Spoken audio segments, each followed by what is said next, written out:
ഈ ബാക്കി വരുന്ന പകുതി കുറച്ച് പേര് കൊടുക്കും വീട്ടിൽ, ബാക്കി അവിടെ പോവും. ഞാൻ പറഞ്ഞില്ല, ഗവൺമെന്റിന് കിട്ടും പൈസ, സർക്കാരിന് കുഴപ്പമൊന്നും ഉണ്ടാവില്ല. ആ സ്ത്രീ അവളെ പ്രസവിച്ചിട്ട് പോയിരുന്ന് ആ 2 കിലോ അരി ഇടിച്ച് അവിടെ വെച്ചിട്ടുണ്ടെന്ന്.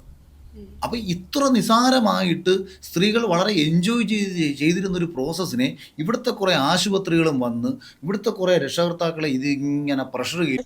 ഈ സ്ത്രീകൾക്ക് സൗജന്യയാത്ര നടത്തിയപ്പോൾ ഈ സമരം ചെയ്ത മഹിളാ മോർച്ച നേതാക്കന്മാരോടും അതിന് നേതൃത്വം കൊടുത്ത പാർട്ടിക്കാരോടും ഞാനൊരു കാര്യം ചോദിക്കട്ടെ. ഏതാണ്ട് 1200 രൂപയോളം ഗ്യാസിന് ഇപ്പൊ ഇവിടെ വിലയായിട്ടുണ്ട്. ഇവരെന്തുകൊണ്ട് പറയുന്നില്ല? ഈ കേരളത്തില് ഇപ്പൊ BJPയുടെ സംസ്ഥാന പ്രസിഡന്റ് മുഖ്യമന്ത്രി വി ഡി സതീശനെ വിമർശിച്ചുകൊണ്ട് വീണ്ടും അഖിൽ മാരാർ രംഗത്ത് വന്നിരിക്കുകയാണ്. എന്തൊരു പൊട്ടനാണെന്ന് നോക്കി. കഴിഞ്ഞ ദിവസം മുഖ്യമന്ത്രി പറഞ്ഞേക്കുന്ന ഒരു സ്പീച്ച് അത് മൊത്തവും കേൾക്കാതെ എവിടുന്നോ കിട്ടിയ അറ്റവും മുറിയും കൊണ്ട് കേട്ടിട്ട് വന്നിട്ട് മുഖ്യമന്ത്രി വി ഡി സതീശനെ വിമർശിച്ചുകൊണ്ടാണ് ഒരു പോസ്റ്റ് ഇട്ടേക്കുന്നത്. അപ്പോൾ എന്തെന്നെ പറയട്ടെ, അഖിൽ മാരാറിന് ഇഷ്ടമല്ലാത്ത ആളുകളൊക്കെ, കാരണം ഒരു നിലപാടും ഇല്ല, ഇതുപോലെ വായി തോന്നുന്ന കോതയ്ക്ക് പാട്ടെന്നുള്ള രീതിയിൽ വന്നിട്ടാണ് ഇങ്ങനെ സംസാരിക്കുന്നത്. എല്ലാ വിഷയത്തിലും ഇതുപോലെയാണ്. അഖിൽ മാരാറിന് ഇഷ്ടമല്ലാത്ത ആളുകളൊക്കെ ഒന്ന് വീഡിയോ ലൈക്ക് ചെയ്യണം, അതുപോലെ നിങ്ങളുടെ അഭിപ്രായം ഒന്ന് കമൻറ്റ് ചെയ്യണം, അതുപോലെ ചാനൽ ആദ്യമായിട്ട് കാണുന്നവരെങ്കിൽ ചാനൽ കൂടെ സബ്സ്ക്രൈബ് ചെയ്ത് വെക്കണം. അപ്പോൾ നമുക്കറിയാം, കഴിഞ്ഞ 1-2 ആഴ്ചകൾക്ക് മുമ്പേ ഇതുപോലെ ഒരു പൊട്ടത്തരം പറഞ്ഞിട്ട് എയറിൽ പോയതാണ് അഖിൽ മാരാർ. സ്ത്രീകളെ പ്രസവവുമായിട്ട് ബന്ധപ്പെട്ട്, പ്രസവിക്കുന്നത് സുഖമുള്ള ഏർപ്പാടാണ്, അത് പഴയ കാലത്ത് സ്ത്രീകൾ പ്രസവിച്ച ഉടനെ ഇറങ്ങി ഓടി നെല്ല് കുത്താനും ഇതിനൊക്കെ പോകുന്നുണ്ടായിരുന്നു. ഇന്നത്തെ കാലത്ത് പ്രസവം അതൊരു ഭയങ്കര സംഭവമായിട്ട് കൊണ്ട് നടക്കുന്ന സ്ത്രീകളാണെന്നൊക്കെ പറഞ്ഞിട്ട് സ്ത്രീകളെയൊക്കെ അപമാനിക്കുന്ന രീതിയിൽ വന്നിരുന്നിട്ട് പറഞ്ഞതൊക്കെ നമ്മൾ കണ്ടതാണ്. അപ്പോൾ അതിനുശേഷം പിന്നെയും എയറിൽ പോകാൻ വേണ്ടിയിട്ടാണ് വീണ്ടും മുഖ്യമന്ത്രി വി ഡി സതീശനെ വിമർശിച്ചുകൊണ്ട് അഖിൽ മാരാർ രംഗത്ത് വന്നിരിക്കുന്നത്. അപ്പം പുള്ളി പറയുന്നത് എന്താണെന്ന് വെച്ച് കഴിഞ്ഞാൽ, പുരുഷന്മാരെ എല്ലാം മുഖ്യമന്ത്രി വി ഡി സതീശൻ അങ്ങ് അപമാനിച്ചു എന്നാണ് അഖിൽ മാരാർ പറയുന്നത്. അപ്പം അതിനകത്ത് ആ സ്പീച്ച് ഫുള്ളായിട്ട് വ്യക്തമായിട്ട് കണ്ട ആളുകൾക്കൊക്കെ അറിയാവുന്നതാണ്. അതിനകത്ത് എവിടെയും പുരുഷന്മാരെ മുഖ്യമന്ത്രി എല്ലാ പുരുഷന്മാരും എന്നും എടുത്തു പറഞ്ഞിട്ടില്ല.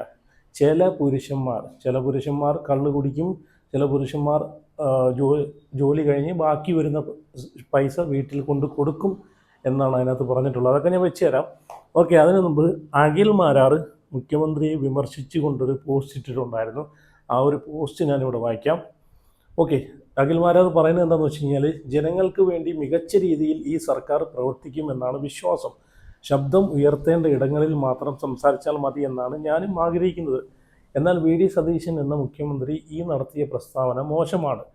കുടുംബം നോക്കി ജീവിക്കുന്ന, മദ്യപിക്കാത്ത, അല്ലെങ്കിൽ ജോലി ചെയ്യാൻ കഴിയാത്ത രീതിയിൽ ആരോഗ്യം നഷ്ടപ്പെട്ട ഒരു പറ്റം പുരുഷന്മാരെ ആക്ഷേപിക്കുന്നതിന് തുല്യമാണ്. എവിടാണ് അതിനകത്ത് ആക്ഷേപിക്കുന്നത്? മുഖ്യമന്ത്രി വി ഡി സതീശൻ അതിനകത്ത് നല്ല രീതിയിൽ വ്യക്തമായിട്ട് പറയുന്നുണ്ട്, എല്ലാ പുരുഷന്മാരുമല്ല, ചില പുരുഷന്മാരെന്ന്. നമ്മുടെ സമൂഹത്തിൽ അങ്ങനെ ഉണ്ടല്ലോ, എല്ലാ ആളുകളും അങ്ങ് പെർഫെക്റ്റ് ആയിട്ടല്ലല്ലോ പോകുന്നത്. കള്ള് കുടിച്ച് നടക്കുന്ന പുരുഷന്മാരുണ്ട്, ജോലി ചെയ്തിട്ട് ഫുൾ എമൗണ്ടിൽ കള്ള് കുടിക്കുന്ന ആളുകളുണ്ട്, വീട്ടിൽ 1 രൂപ പോലും കൊടുക്കാതെ നടക്കുന്ന ആളുകളുണ്ട്. അപ്പം അവിടെ മെൻഷൻ ചെയ്തിട്ടാണ് വി ഡി സതീശൻ പറഞ്ഞിട്ടുള്ളത് ചില പുരുഷന്മാരെന്ന്. പുള്ളി അങ്ങ് വളച്ചൊടിക്കുവാണ്. ഇതാണ് പറഞ്ഞത്, ഇതുപോലൊരു പൊട്ടക്കുണാപ്പി അവിടെ നിന്നും ഇവിടെ നിന്നും കിട്ടുന്ന അറ്റവും മുറിവും കൊണ്ടുവന്നിട്ട് കണ്ടിട്ട് ഇതുപോലെയുള്ള പോസ്റ്റുകളും ഇതുപോലുള്ള പരാമർശങ്ങളും നടത്തി എയറിൽ പോകാണ് ഈ അളിയന് ജോലി. കേരളം പോലെ ഒരു സംസ്ഥാനം ഒരിക്കലും സൗജന്യം നൽകി മുന്നോട്ട് പോകാൻ പാടില്ല എന്ന നിലപാടിൽ ഉറച്ചു നിന്നുകൊണ്ട് പറയുന്നു, ജെൻഡർ നോക്കി സൗജന്യം നൽകിയ വിഡ്ഢിത്തരം ശരിയായ രീതിയല്ല. ചുരുക്കം പറഞ്ഞാൽ മുഖ്യമന്ത്രി പറഞ്ഞു വയ്ക്കുന്നത്, സ്ത്രീകൾ വരുമാനം ഉണ്ടാക്കാൻ ശേഷിയില്ലാത്തവരും പുരുഷന്മാർ കള്ളുകുടിച്ചു കുടുംബം നോക്കാത്ത തെണ്ടികളും ബലേ ഫേഷ്. എന്താ അല്ലേ, ചുമ്മാ അല്ല പുള്ളിയെ എല്ലാവരും മണ്ടൻ എന്ന് വിളിക്കുന്നത്. ഓക്കെ, ഞാനിനി ഇവിടെ മുഖ്യമന്ത്രി വി ഡി സതീശൻ എന്താണ് പറഞ്ഞേക്കുന്നതെന്ന് ഞാനിവിടെ അത് വെച്ച് തരാം. വ്യക്തമായിട്ട് നിങ്ങൾ കണ്ടു നോക്കുക. അതിനകത്ത് പറയുന്നുണ്ട്, വ്യക്തമായിട്ട് മുഖ്യമന്ത്രി വി ഡി സതീശൻ പറയുന്നുണ്ട്, ചില പുരുഷന്മാരെ, എല്ലാ പുരുഷന്മാരെയുമല്ല, ചില പുരുഷന്മാരെ. ഓക്കെ, അതും കൂടെ നിങ്ങളൊന്ന് കണ്ടു നോക്കേ.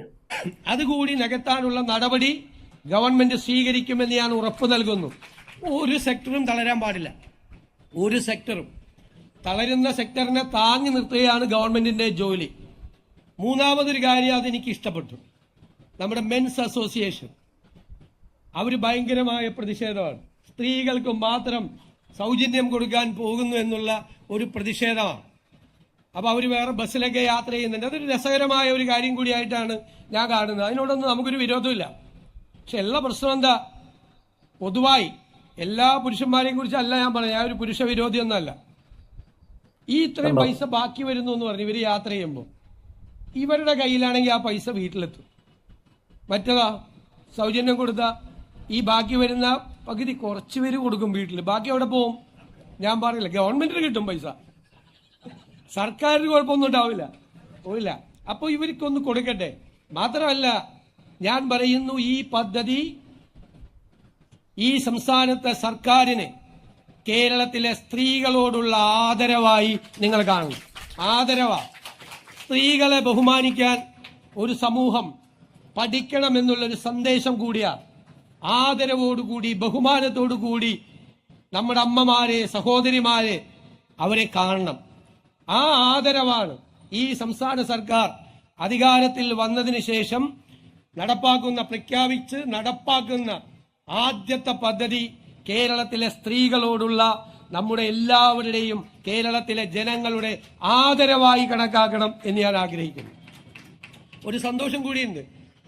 ആദ്യം ഈ ബസ് യാത്ര ചെയ്യുമ്പോൾ ഇതിലെ ഡ്രൈവറും കണ്ടക്ടറും വനിതകളാണ്.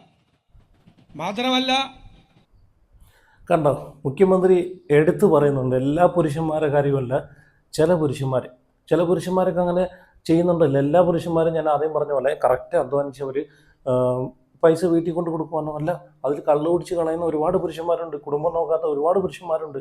അപ്പം മുഖ്യമന്ത്രി അതിനകത്ത് എടുത്തു പറയുന്നുണ്ട്, അത് എവിടുന്നോ അറ്റവും മൂലം കേട്ടിട്ട് അല്ലെങ്കിൽ വളച്ചൊടിച്ച് ഇതുപോലൊരു സംഭവം കൊണ്ടിടാൻ വേണ്ടിയിട്ട് കാണിച്ചതുപോലെയാണ് എനിക്ക് തോന്നിയത്. എന്തൊരു പൊട്ടത്തരമാണ് ഈ പറയുന്നത് അഖിൽമാരാർ. ആദ്യം അത് പോയി കാണൂ, അത് വ്യക്തമായിട്ട് കണ്ടിട്ട് സംസാരിക്കൂ.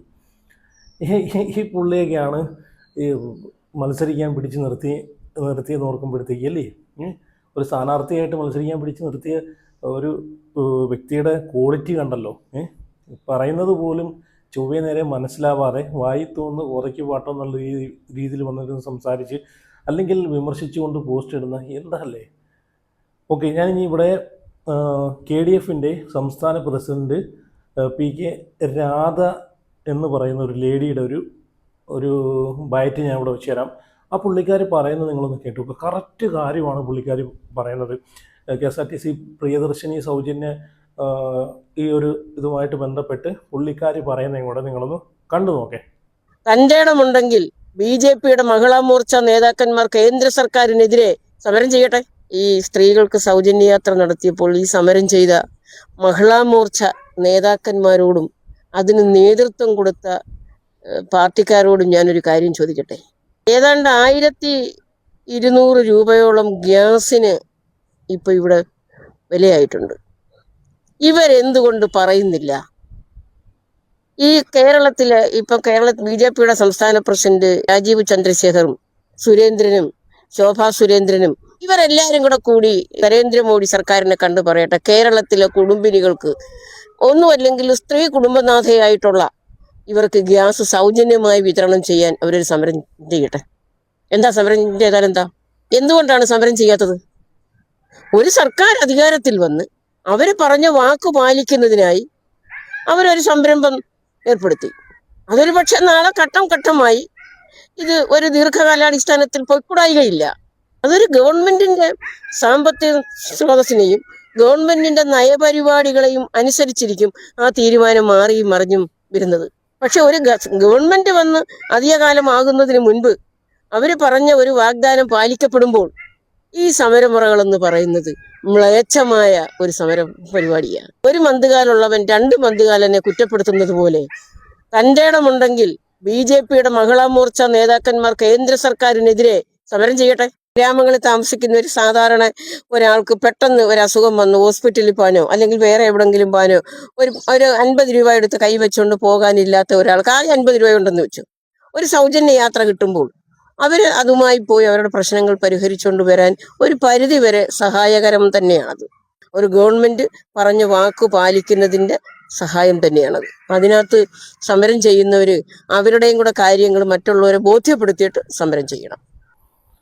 പുള്ളിക്കാരി പറഞ്ഞ കറക്റ്റ് കാര്യം തന്നെയല്ലേ? കറക്റ്റ് കാര്യമാണ് പുള്ളിക്കാരി പറഞ്ഞത്. ഇതിനി ഭാവിയിൽ ഈ പറഞ്ഞ പോലെ ചിലപ്പോൾ പുരുഷന്മാർക്ക് കൂടി ഒരു ഇങ്ങനെ ഒരു സ്ത്രീകൾക്ക് കൊടുത്തതുപോലെ പുരുഷന്മാർക്ക് കൂടി ഒരു അവസരം കിട്ടാതിരിക്കാൻ അങ്ങനെ ഒരു ഇതൊന്നും ഇല്ലല്ലോ. ചിലപ്പം ആ ഒരു ഇത് പുരുഷന്മാർക്കും കിട്ടിയെന്ന് ഒരു ആനുകൂല്യം ഇപ്പോൾ സ്ത്രീകൾക്ക് കൊടുക്കുന്ന ആ ഒരു പരിഗണന പുരുഷന്മാർക്ക് ഇല്ലെന്നല്ല, സ്ത്രീകൾക്കും പുരുഷന്മാർക്കും പരിഗണന കൊടുക്കുന്നുണ്ട്. പക്ഷേ ഇതുപോലുള്ള കുത്തിത്തിരിപ്പ് ടീംസുകളെ കാരണമാണ് ഇതൊന്നും കിട്ടാതെ പോകുന്നത്. ഇതൊക്കെ കിട്ടാതെ ഇരിക്കുന്നതിൽ നല്ലത് ഈ പറഞ്ഞ പോലെ ആർക്കെങ്കിലൊക്കെ നീ സ്ത്രീക്കാണോ പുരുഷനാണോ ആർക്കെങ്കിലൊക്കെ ഒന്ന് ഉപകാരപ്പെടട്ടെ എന്ന് വിചാരിച്ചങ്ങ് കളഞ്ഞാൽ പോരെ. കഴിഞ്ഞ ദിവസം നമ്മൾ കണ്ടതാണ് ഇതിനെയൊക്കെ നല്ല രീതിയിൽ സപ്പോർട്ട് ചെയ്ത് ഈ പ്രിയദർശിനിയുമായിട്ട് KSRTC സ്ത്രീകൾക്ക് സൗജന്യ യാത്രയുമായിട്ട് ബന്ധപ്പെട്ട് ഈ ഒരു പരിപാടിയെ നല്ല രീതിയിൽ സപ്പോർട്ട് ചെയ്ത് പ്രശംസിച്ചാണ് സുരേഷ് ഗോപി പറഞ്ഞത് അല്ലേ? സുരേഷ് ഗോപി പറഞ്ഞ എന്താണ് ഇതിന് ബ്ലെസ്ഡ് ആയിട്ടുള്ള എന്നുവെച്ചാൽ നല്ല വരുമാനം നല്ല ജോലിയുള്ള സ്ത്രീകൾ ഒഴിഞ്ഞു കൊടുത്ത് അവരെ സന്തോഷത്തോടു കൂടി ഒഴിഞ്ഞു കൊടുത്ത് അവർ ടിക്കറ്റ് എടുത്ത് യാത്ര ചെയ്ത് ഈ പറഞ്ഞ പോലെ ബുദ്ധിമുട്ടുള്ള സ്ത്രീകൾക്ക് അതിൻ്റെ ഒരു അവസരം ഉണ്ടാക്കി കൊടുക്കുക, അതിൽ യാത്ര ചെയ്യാനുള്ളൊരു ഇത് ഉണ്ടാക്കി കൊടുക്കാൻ വേണ്ടിയിട്ടും കൂടെ ചേർത്ത് ഈ ഒരു സംരംഭത്തിനെ നല്ല രീതിയിൽ സപ്പോർട്ട് ചെയ്തിട്ടാണ് സുരേഷ് ഗോപി കേന്ദ്രത്തിൻ്റെ എം പി ആയിട്ടുള്ള സുരേഷ് ഗോപി വരെ പറഞ്ഞിട്ടുള്ളത്. അപ്പം ഈ ഒരു നല്ല കാര്യത്തിനെ വളച്ചൊടിച്ച് എന്താല്ലേ അഖിൽമാരാറിൻ്റെ കാര്യം പിന്നെ പറയേണ്ട കാര്യമില്ല. നമ്മളെല്ലാവരും കണ്ടതാണ് സ്ത്രീകൾ പ്രസവിക്കുന്നതുമായിട്ട് ബന്ധപ്പെട്ട വിഷയത്തിൽ അഖിൽമാരാറിൻ്റെ ഒരു സംസാരം നമ്മൾ കണ്ടതാണ്. അതിൻ്റെ ഒരു ക്ലിപ്പ് കൂടെ ഞാൻ ഇവിടെ വെച്ചുതരാം, അതൊന്നും കൂടെ ഒന്ന് കണ്ടു നോക്കാം. നമ്മളെല്ലാവരും കണ്ടതാണ്, എന്നാലും ഞാൻ ഒന്നുകൂടെ വെച്ചുതരാം, ഒന്ന് കണ്ടു നോക്കി. ഇതുപോലെ വിഡ്ഢിത്തരം പറയുന്ന, ഇതുപോലെ പൊട്ടത്തരം മാത്രം പറയുന്ന ഒരു വ്യക്തിയെ ഞാൻ കേരള രാഷ്ട്രീയത്തിൽ കണ്ടിട്ടില്ല കേട്ടോ. ഈ പുള്ളിയൊക്കെയാണ് NDA സ്ഥാനാർത്ഥിയായിട്ട് നിർത്തിയത് എന്ന് ഓർക്കുമ്പോഴത്തേക്ക് ചിന്തിക്കാൻ പോലും പറ്റാത്തൊരു കാര്യമാണ്. എന്തായാലും അതും കൂടെ നിങ്ങൾ കേട്ടു നോക്കുക അഖിൽമാരാർ പറയുന്നത്. സ്ത്രീകൾ പ്രസവം എന്ന് പറയുന്നത് വളരെ കൂടുതലാണ്. പണ്ടൊക്കെ തമാശയായിട്ട് ചിലർ പറയുന്നത് കേൾക്കാം, ആ സ്ത്രീ പ്രസവിച്ചിട്ട് പോയിരുന്ന് ആ 2 കിലോ അരി ഇടിച്ചവിടെ വെച്ചിട്ടുണ്ടെന്ന്. അപ്പോൾ ഇത്ര നിസാരമായിട്ട് സ്ത്രീകൾ വളരെ എൻജോയ് ചെയ്തിരുന്നൊരു പ്രോസസ്സിനെ ഇവിടുത്തെ കുറേ ആശുപത്രികളും വന്ന് ഇവിടുത്തെ കുറേ രക്ഷകർത്താക്കളെ ഇതിങ്ങനെ പ്രഷർ കയറ്റി വെച്ച് അതോടുകൂടി ആദ്യ കയറി പ്രഗ്നൻ്റ് ആയിക്കഴിഞ്ഞാൽ തന്നെ എനിക്കെന്തോ മാരക രോഗമാണെന്നൊരു പെൺകുട്ടിയുടെ മനസ്സിലേക്ക് ഇട്ടുകൊടുത്ത് ഇതിനെ ഇങ്ങനെ പേടിപ്പിച്ച് 9 മാസം ഇതിന് പ്രസവിക്കാനും പറ്റാതെ സിസേറിയനുമായി ആകെ കോംപ്ലിക്കേറ്റഡ് ആക്കി വയ്ക്കും. എന്താല്ലേ സ്ത്രീകൾ ഭയങ്കരമായിട്ട് എൻജോയ് ചെയ്തു പോയിരുന്നൊരു പ്രോസസ്സായിരുന്നു പ്രസവം എന്നാണ് പറയുന്നത്. അന്നത്തെ കാലത്തെ സാഹചര്യവും നിവൃത്തിയിടും കൊണ്ടാണ് സ്ത്രീകൾ പ്രസവിച്ച ഉടനെ നെല്ലുകുത്താനും ഇതിനുമൊക്കെ ഇറങ്ങി ഓടിയിരുന്നത്. അങ്ങനെ ഓടിയില്ലായിരുന്നെങ്കിൽ അവരെ കുടുംബം പട്ടിണിയായിപ്പോന്നെ, അവർ വയറ് പട്ടിണിയായിപ്പോന്നെ. അപ്പോൾ അത് ഇല്ലാതിരിക്കാൻ വേണ്ടിയിട്ടാണ് അവർ എന്തൊക്കെ സഹിച്ചിട്ടും എന്തൊക്കെ വേദന സഹിച്ചിട്ടും അവർ പ്രസവിച്ച ഉടനെ ഇറങ്ങി ഓടി പല ജോലികൾക്കും പോയിരുന്നത്. അപ്പോൾ അതുപോലും ചിന്തിക്കാനുള്ള വിവരം പോലും പുള്ളിക്കില്ല എന്നാണ് ഇതിലൂടെ മനസ്സിലാക്കാവുന്നത്. അപ്പോൾ എന്തായാലും നിങ്ങളുടെ അഭിപ്രായം ഇതിനെ പറ്റിയിട്ടൊന്ന് കമൻറ്റ് ചെയ്യണേ. അതുപോലെ വീഡിയോ എല്ലാവരും ലൈക്ക് ചെയ്ത് ചാനൽ ആദ്യമായിട്ട് കാണുന്നുണ്ടെങ്കിൽ ചാനലും കൂടെ സബ്സ്ക്രൈബ് ചെയ്ത് വയ്ക്കുക. അപ്പോൾ അടുത്ത വീഡിയോ പിന്നെ വരാം.